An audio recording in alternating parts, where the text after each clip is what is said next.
అంజు పాప అడాప్షన్ గురించైతే బయటపడిపోతుందనమాట సీరియల్‌లో అయితే. ఇంకా ఆ అంజు పాప అడాప్షన్ సర్టిఫికేట్ ఫస్ట్ ఆరు గదిలో ఉంది. ఆరు గది నుంచి ఇంకా అమర్ వాళ్ళ నాన్న గదికి ట్రాన్స్‌ఫర్ అయిద్ది. ఇంకా అమర్ వాళ్ళ నాన్న గది నుంచి ఇంకా మన మిస్సమ్మ గదికి ట్రాన్స్‌ఫర్ అయిద్దనమాట ఇలాగా. ఇంకా అసలు ఏం జరుగుతదంటే ఇంకా మన మనోహరి అయితే అనామిక, అనామిక అని అరుచుకుంటూ వస్తదనమాట. ఇంకా నిర్మలమ్మ అయితే అనామిక ఇంకా అమర్ వాళ్ళ నాన్న ఆరు గది సర్దుతున్నారు అని అయితే చెప్తూ ఉంటది. ఇంక ఈ మనోహరికి టెన్షన్ బుట్టి పైకెళ్ళిపోద్దనమాట. కరెక్ట్‌గా అనామిక అయితే ఇంకా 6 వస్తువుల్ని పట్టుకొని ఇంకా 6 వస్తువులనైతే పట్టుకోబోతూ ఉంటదనమాట. అప్పుడు మనోహరి వచ్చి ఇంకా అనామిక నీకెన్ని సార్లు చెప్పాను 6 వస్తువులు ముట్టుకోవద్దని అని అరుస్తూ ఉంటుందనమాట.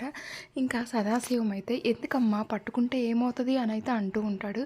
ఇంకా అమర్ అయితే 6 వస్తువుల్ని చాలా జాగ్రత్తగా చూసుకుంటూ ఉంటాడు. ఎవరన్నా పట్టుకుంటే చాలా ఫీల్ అవుతాడు తెలిస్తే అని అయితే చెప్తది. ఇంకా సదాశివన్ కూడా అవునమ్మా అని అయితే అంటూ ఉంటాడు. ఇంకా మనోహరి అయితే నేను సర్దుతాను అంకుల్ 6 వస్తువులన్నీ అని అయితే మొత్తం తీసుకొని కబోర్డ్‌లో పెడుతూ ఉంటది. అలా కబోర్డ్‌లో పెడుతూ ఉంటే ఇంకా కొన్ని ఫైల్స్ అయితే కింద పడిపోతాయి అన్నమాట. వాటిల్లో ఉన్నటువంటి సర్టిఫికేట్స్ అన్నీ చూస్తూ ఉంటదన్నమాట. అందులో అందరివి బర్త్ సర్టిఫికేట్ ఉంటది. అంజుదైతే ఉండదు. చూస్తూ ఉంటుందన్నమాట. ఇక వెంటనే సదాశివం అయితే ఇంకా మనోహరి చేతిలో ఉన్న బర్త్ సర్టిఫికేట్లు, అడాప్షన్ సర్టిఫికేట్లు లాక్కుంటాడనమాట. ఇంక ఈ మనోహరి చూడకుండా లాక్కొని నువ్వు వెళ్ళమ్మా నేను సర్దుతానులే అని చెప్తాడనమాట. ఇంకా అప్పటికి మనోహరి డౌట్ వస్తది. వీళ్ళెందుకు నన్ను చూడనియ్యట్లేదు ఆ ఫైల్‌ని, ఆ సర్టిఫికేట్లని అని అయితే ఏదో ఉంది కనిపెట్టాలనుకుంటా వెళ్ళిపోద్దనమాట. నెక్స్ట్ అయితే సదాశివం అయితే ఆ ఫైల్‌ని అయితే తన రూమ్‌లో పెట్టుకుంటాడు.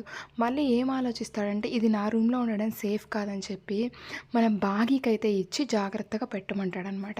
బాగీ కూడా ఆ ఫైల్ చూస్తూ ఉంటే కింద పడిపోద్దనమాట. కింద పడిపోతే ఇంకా నెక్స్ట్ ఆ పేపర్లన్నీ సర్దుతా ఉంటే తీరా చూస్తే అందులో అడాప్షన్ సర్టిఫికేట్ అని ఉంటది. ఎవరిదా అడాప్షన్ సర్టిఫికేట్ అని చూస్తే ఇంకా అది మన అంజు పాపదనమాట. చూసి షాక్ అయిపోతదనమాట. ఇంకా ఇదంతా మన మనోహరి కూడా ఇంకా అమర్ వాళ్ళ గది కిటికీ దగ్గర నిలబడి చూస్తూ ఉంటుందనమాట.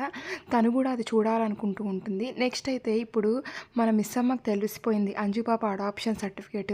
నెక్స్ట్ అయితే ఇంక ఈ మనోహరికి తెలుస్తదనమాట. అందులో డీటెయిల్స్ ఉంటాయి కదా అంజు పాపని ఏ ఆశ్రమం నుంచి తెచ్చారు, ఏ రోజు తెచ్చారు అని. ఇంకా మన మనోహరికి కూడా తెలుస్తదనమాట. Thank you.